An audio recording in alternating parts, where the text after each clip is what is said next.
We stood frozen in front of the monitors. 5 strangers, bound by a secret we hadn't asked for. And now, by a choice we couldn't undo. The man in the red tie. He was alive. Tied to a chair. Silent. Breathing. Waiting. On another screen, the ballroom danced on, untouched by the truth behind the walls. The older man broke the silence first. "If we go after him," he said, low and steady, "we have to assume they planned for that." No argument. Just fact. The woman in silver folded her arms, scanning the room. "Doors," she said. "Exits. Look for ways out before we look for ways in." Her voice was calm, almost detached. But I could hear the tension underneath. The man with the expensive watch wiped his palms on his jacket. "We can't just leave him," he said. "But if we rush in blind." He didn't finish. He didn't have to. The girl with the pixie cut pulled her phone out of her clutch, turning it over. No signal. Of course. She slipped it away without a word. We were cut off. Alone. I looked at the man on the screen. At the way he sat perfectly still. Not struggling, not crying for help. Like he knew. Like he was waiting for someone. Or no one. "We didn't come this far to walk away now," I said quietly. The woman in silver met my eyes. There was no smile. But there was agreement. And maybe a little fear. We didn't have hours. Maybe not even minutes. But we had something better. Focus. The woman in silver moved first, scanning the walls for anything we could use. Fire alarms. Cameras. Locks. "We create a distraction," she said, keeping her voice low. "Force them to split their attention." The man with the expensive watch leaned over the monitors, studying camera angles. "The ballroom and this hallway are connected through that side passage." He pointed. "A service corridor. Looks clear." The older man crossed his arms. "And once we get to him? What then?" The girl with the pixie cut spoke up, her voice sharper than before. "Untie him. Move fast. Blend back into the party. No heroics. No speeches." I nodded. Simple. Not easy. We didn't have weapons. We didn't know how many people were watching. But we knew 2 things. Hesitation would kill us. And pretending everything was fine had worked so far. "We'll need 2 teams," I said. "One to distract. One to move." The woman in silver looked at me. "You're with me," she said.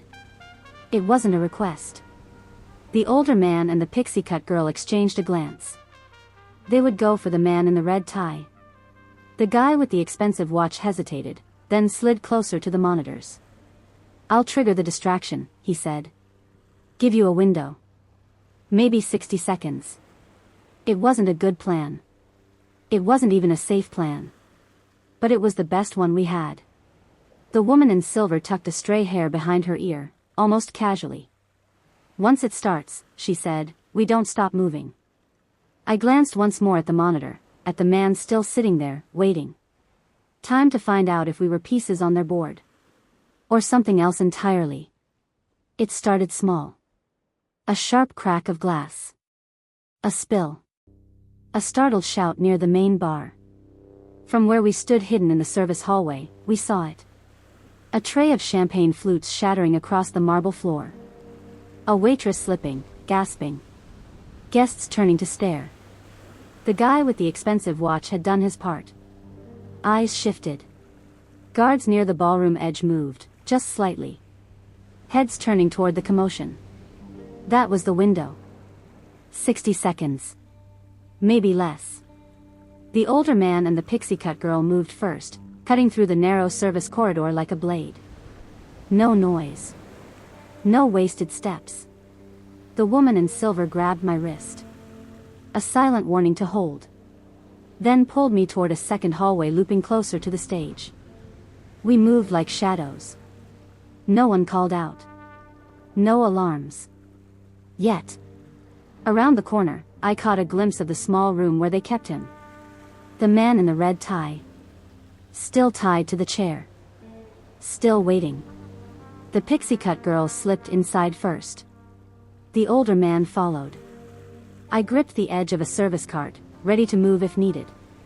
The woman in silver kept one hand at her side, relaxed but ready. She wasn't a fighter. None of us were. But she had the look of someone who had survived things before. And understood survival wasn't about strength. It was about timing. Inside the room, I saw movement. Quick hands. Ropes coming loose. And then, footsteps. From the far side of the hall. Heavy. Fast. Not panicked. Trained. The woman in silver grabbed my arm tighter. Now or never, she whispered. Inside the room, the older man jerked his head toward the door. Warning the others. I felt it like a snap through my chest. This plan, this fragile, desperate plan, was already cracking. And we hadn't even made it halfway out. The footsteps grew louder. Closer. 2 men appeared at the far end of the hall. Dark suits, earpieces glinting in the low light. Not random security. Not party staff. Control. The woman in silver pulled me back, half shielding me behind the cart. The plan had been simple. Move fast. Stay invisible. But now, staying invisible wasn't an option anymore. Inside the room, the older man and the pixie cut girl were lifting the man in the red tie to his feet. He could walk, barely. His face pale, blood dried at the corner of his mouth. But alive. The guards hadn't spotted them yet. They were scanning, moving methodically down the hall. Another 10 seconds, and they would. My heart hammered against my ribs. The woman in silver whispered, almost too low to hear. If we run now, we make it. If we wait, we don't. She meant us. Me and her. We could slip away. Melt back into the ballroom. Pretend we'd seen nothing. Let the others deal with what came next. Self-preservation is a powerful thing.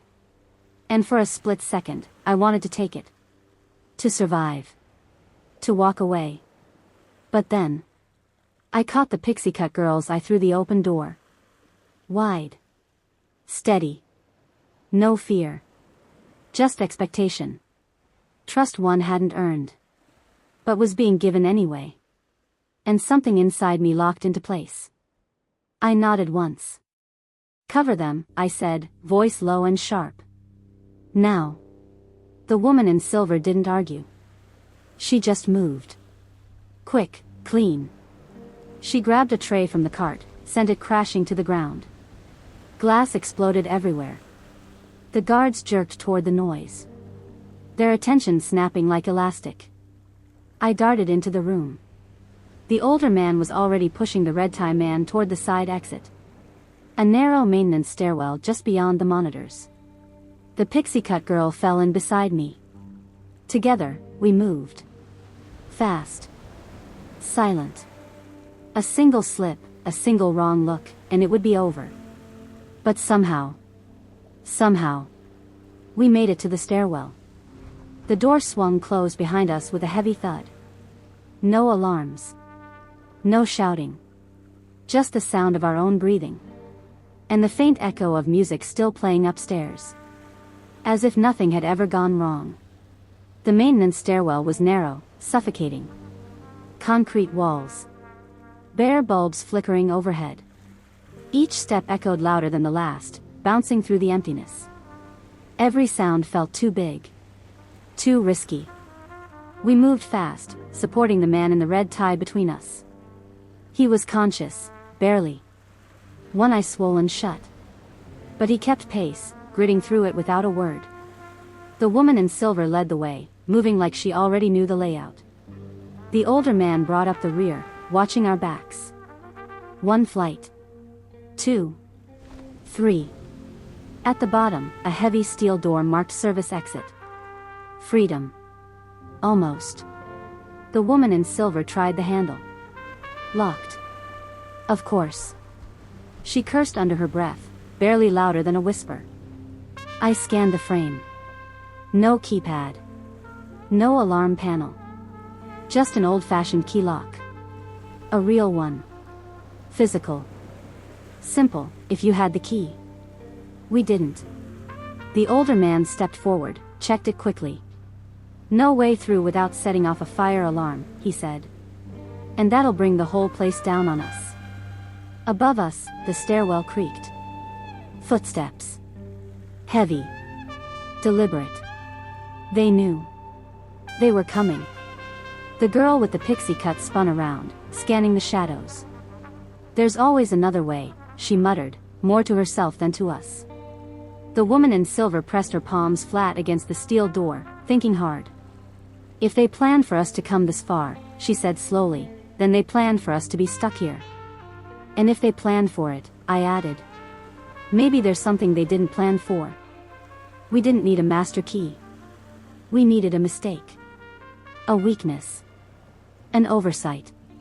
Something we could break before they caught up to us. The footsteps above grew louder. Closer. Measured. Confident. They weren't running. They didn't have to. They thought they'd already won. The older man scanned the walls quickly, searching for anything. An emergency hatch, a vent, a weakness in the structure. And then the pixie-cut girl spotted it. There, she hissed, pointing to a small maintenance panel set low against the wall, half hidden by an old mop bucket.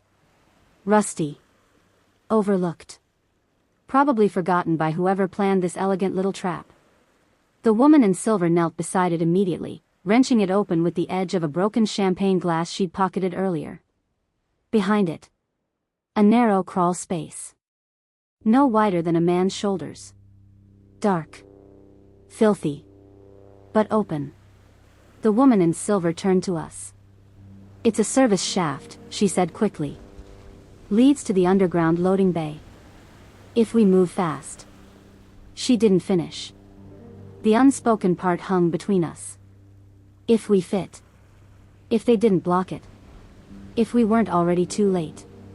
The man in the red tie was half conscious, leaning heavily against the older man. He wouldn't make it crawling alone.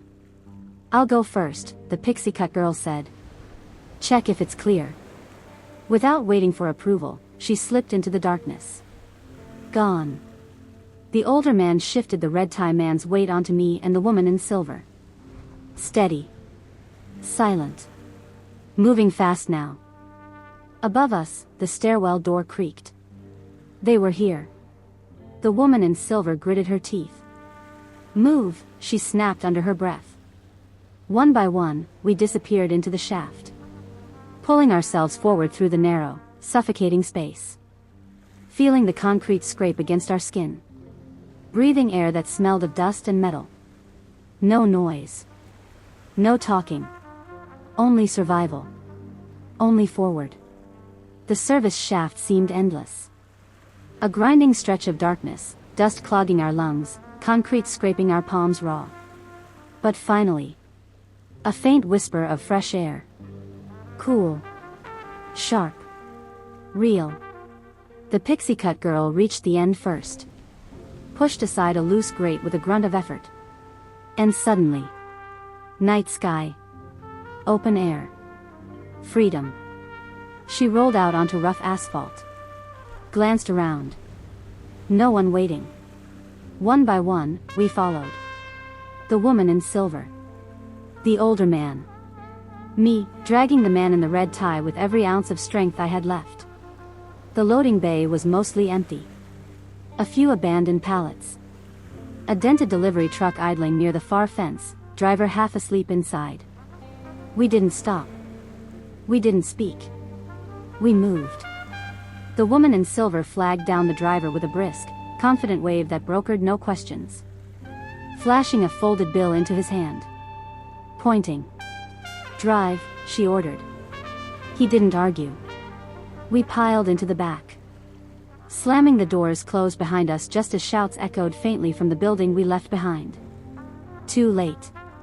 The truck lurched forward. Out of the bay. Onto a cracked side road. Into the night. No sirens followed. No black cars. No flashing lights. Just silence. Just escape. I leaned back against the cold metal wall of the truck, heart hammering against my ribs. Alive. For now. The woman in silver caught my eye across the shadows. No smiles. No celebration. Just a look that said, "We got out." But it's not over. Because the kind of people who built a night like that, they didn't lose easily. They didn't forget. We had slipped through their fingers. But we were still on their board. And somewhere, back in that glittering ballroom, someone was already setting the pieces for the next move.